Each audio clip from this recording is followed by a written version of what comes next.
Every word you've ever read is a debt. Somewhere around 5,000 years ago, a nameless Sumerian accountant pressed a reed into wet clay, not to write poetry, not to record history, not to tell his children who he was. He was counting grain. And that one boring, administrative act changed the human mind forever. This is the story of the invention that freed us, and then quietly made us forget how to remember. Before this moment, your memory was a muscle. If you were owed grain or you owed grain, you had to remember the amount, the debtor, the promise. The season was due. There was no backup. Your mind was the only ledger that existed. Then someone had an idea so small it barely looks like an invention at all.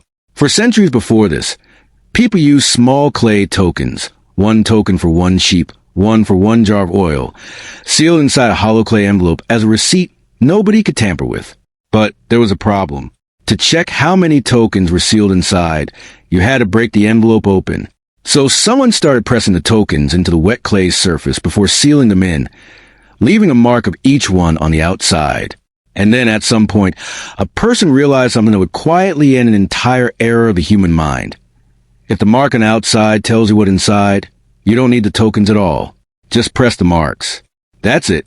That's the entire birth of writing. Not a poem, not a story. A tally mark for grain, pressed into wet clay by someone who was almost certainly just trying to get through an ordinary workday. And the moment that tablet existed, something in the human mind started to loosen its grip. The tablet did what your mind used to do, and your mind, for the first time in its existence, was allowed to let go. Skip ahead 5,000 years. You were holding the sum total of human memory in a glass rectangle in your pocket, and the first thing it asks you to do is remember your password. Here's what that trade actually cost. Oral cultures, cultures with no writing at all, could hold entire epics in a single human mind. Storytellers and traditions across the ancient world trained for years to carry tens of thousands of lines word for word, reciting them across full nights without a single page to check, passing the exact wording down through generations of memory alone, with no copy to fall back on if it slipped. Your ancestors could do that. You can't remember what you had for lunch 3 days ago. That's not a personal failure. That's the trade writing made for you, generations before you were even born. And memory wasn't the only thing that changed. Before writing, truth was alive. A story could shift a little with every telling, corrected by the group, negotiated in real time, kept honest by the fact that everyone remembering it was still in a room to argue about it. Writing froze that.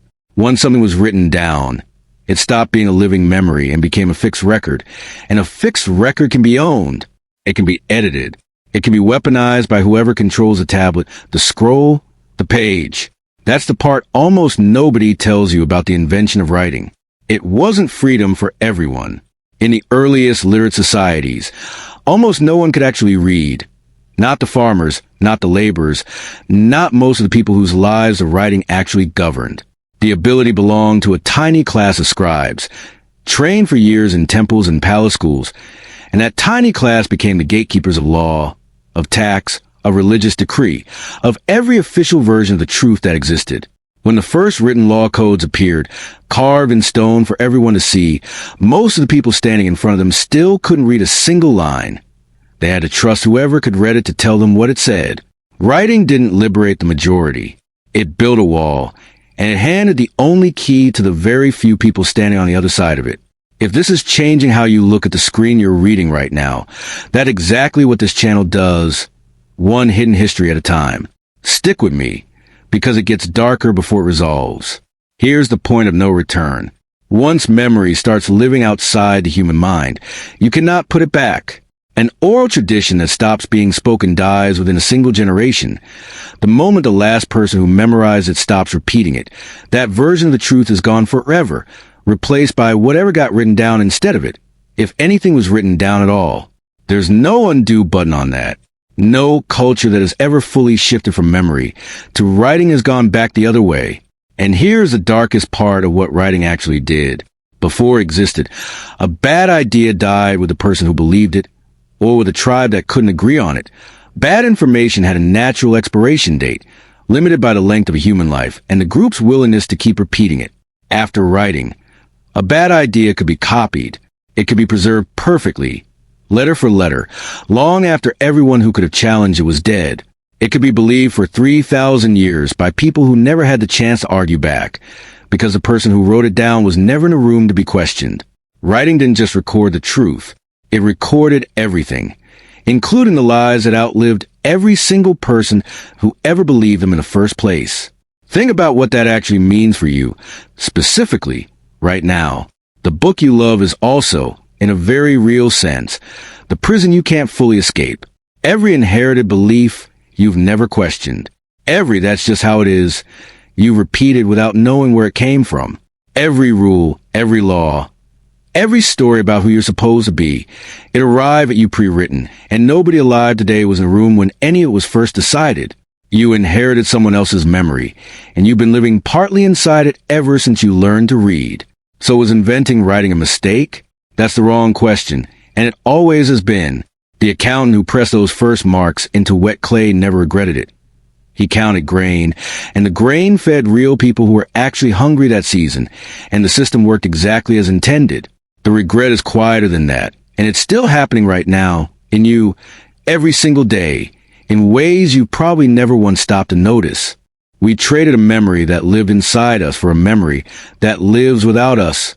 And for the first time in 300,000 years of being human, the story of who we are isn't kept safe inside any single living mind anymore. It's kept in the systems we built to remember for us instead.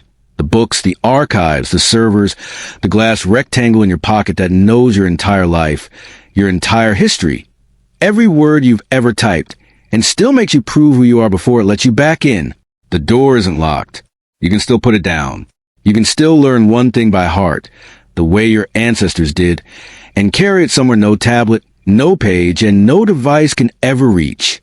But the world outside that door isn't going to wait for you to remember anything. It never has, and it isn't going to start now. It's already written.